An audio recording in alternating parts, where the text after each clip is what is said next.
तो विवेक जी, आपने कहा कि जुल्म, वो कह रहे हैं कि जुल्म सहने वाले आज जुल्म करने वालों के साथ में आ गए। अच्छा सिद्धार्थ जी, ये बताइए क्या लाभ होगा? एक सेकंड पॉइंट टू पॉइंट तुरंत बात कर लेते ना। 5 सेकंड लूंगा। अच्छा 5 सेकंड मैं बता देता हूं। आप 5 सेकंड 5 सेकंड ले लीजिए। आपने डेथ ऑफ डेमोक्रेसी कही, संविधान की हत्या, तो ये सुप्रीम कोर्ट ने कहा था कि चंडीगढ़ में जिस तरह भारतीय जनता पार्टी ने संविधान को लूटने की कोशिश की थी, चुनाव ओके, इसको भी ऐड कर लेता हूं, ठीक है। Death of. अब बताइए सिद्धार्थ यादव जी। हाँ देखिए हिमांशु जी, आपने पूछा और मैं सीधा जवाब देता हूं, क्या लाभ होगा।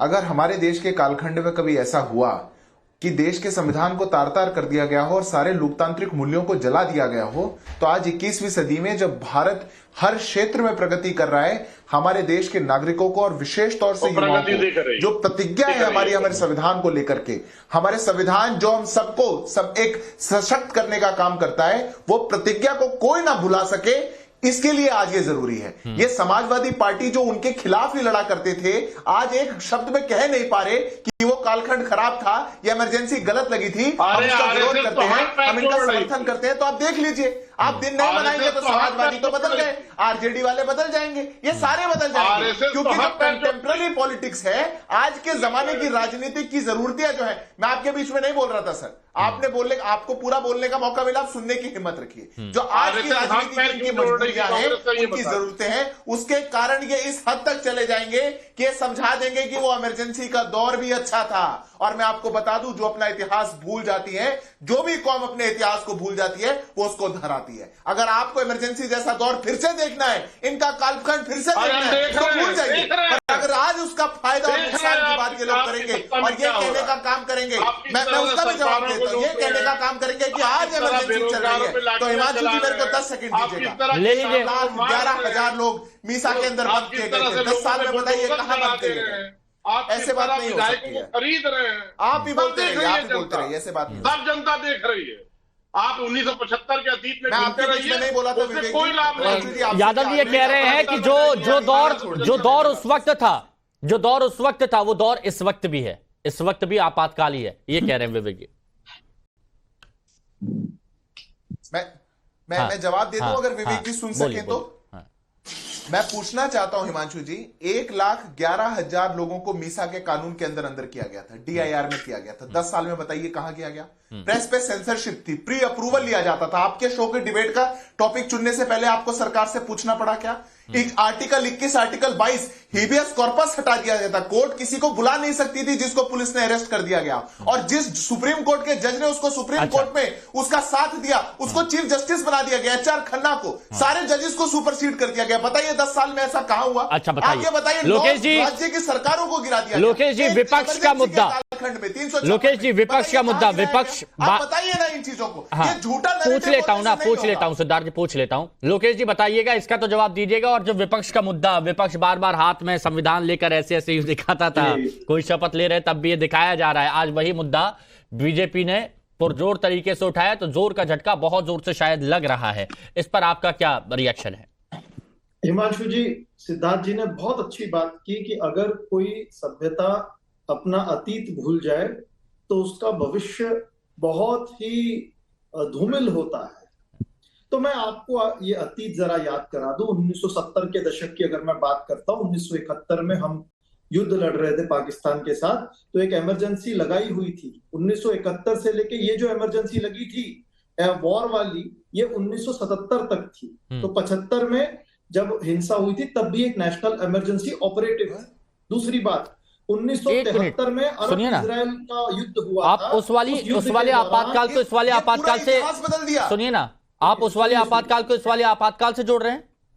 मैं उस पर आता हूं। मांशु जी मुझे 2 मिनट दीजिए। अच्छा बोल लीजिए ताकि सब समझ जाए। हाँ, क्या कह रहे हैं आप? 1973 के बाद में जब, अब देखिए, थोड़ा सब्र रखिए सिद्धार्थ, बोलिए बहुत बेहतर होगा अगर आप इतिहास जान लें। 1973 के अरब इजराइल वॉर के बाद में खाद्य पदार्थों की कीमतें बढ़ने लगी। 1974 में जॉर्ज फर्नांडिस जो रेलवे मजदूरों के लीडर होते थे, उन्होंने स्ट्राइक की धमकी दी थी। और आप जो मीसा कानून की बात कर रहे हैं ना, मीसा, कॉफी पिस्सा, ये सभी कानून इसलिए लाए गए थे ताकि कीमतें कम की जाए, ताकि ये जो स्ट्राइक है, एक तरह से होर्डिंग है, ब्लैक मार्केटिंग है, इसको रोका जाए, क्योंकि इसके कारण एक आम नागरिक का रहना मुश्किल हो गया था।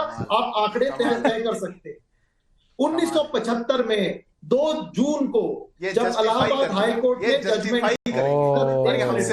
इनको क्या तकलीफ है?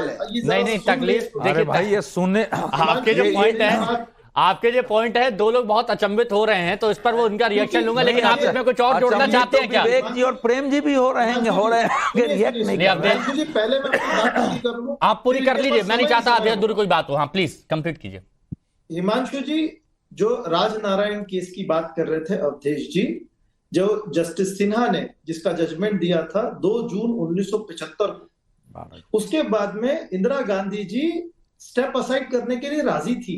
आप हिस्टोरिकल रिकॉर्ड चेक कर सकते हैं, उनके लॉयर थे एन.ए. पालखीवाला। एन.के. पालखीवाला जी के पास जब ये केस जाता है, एन.ए. पालखीवाला जी कहते हैं कि ये केस बहुत वीक है, और इसके बाद में सुप्रीम कोर्ट में अपील की जाती है, और 24 जून को सुप्रीम कोर्ट इस केस के ऊपर स्टे लगा देता है। मैं आपसे प्रश्न पूछना चाहता हूं कि जब सुप्रीम कोर्ट ने इस पर स्टे लगा दिया, तो उसी दिन की शाम को रामलीला मैदान में इस तरह की एक अपील करना। सिद्धार्थ जी तुरंत जवाब दीजिएगा। आर्मी सिद्धार्थ जी जवाब दीजिए कि 1 मिनट मुझे और दीजिए, मैं आपकी बात 1 मिनट देखिए। आप जिस तरह आप 1 मिनट बहुत लंबा, इसीलिए जून 25 को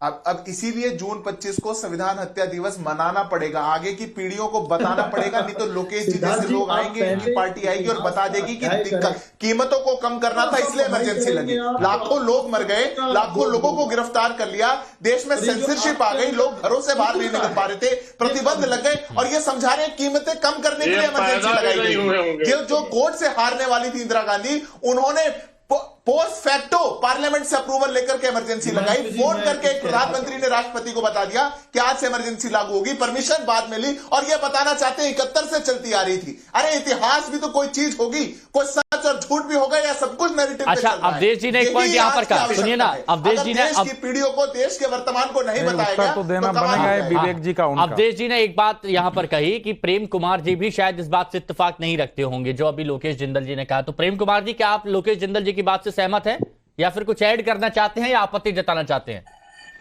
देखिए, जिस बात पर खुद कांग्रेस बोल चुकी है कि आपातकाल हमारी भूल थी, और उस दौरान ज्यादती की बात इंदिरा गांधी भी स्वीकार कर चुकी है, तो इस बात को आज के कांग्रेसी तो नकार नहीं सकते। दूसरी बात ये है, साथ साथ ये बात है कि भाई हम बीजेपी के लिए भी बोलना चाहते हैं, जो भावना आप इमरजेंसी के लिए 50 साल बाद आज दिखा रहे हैं, वो भावना अटल बिहारी वाजपेयी जी में क्यों नहीं दिखी? उनकी 3 सरकार आई, उन्होंने बीजेपी की 2 सरकारें बीत चुकी हैं, कभी इन्होंने हत्या दिवस मनाने की नहीं सोची, आज ही क्यों सोच रहे हैं? 50 साल बाद ये जमीर क्यों जाग रहा है इनका? ये बड़ा सवाल है। अब ये विश्लेषणकर्ता ने एक सवाल पूछा, तो विश्लेषणकर्ता जवाब देंगे। अब देखिए इसका जवाब आपके पास है, फिर मैं सिद्धार्थ जी। इसमें देखिए कई ऐसे सवाल आए हैं जिनको तथ्यात्मक रूप से ठीक करना जरूरी है। विवेक जी की अपनी समस्या हो सकती है। मुलायम सिंह जी अगर जिंदा होते तो जाके पूछते कि आपके साथ आरएसएस के कितने लोग जेल में थे। अच्छा।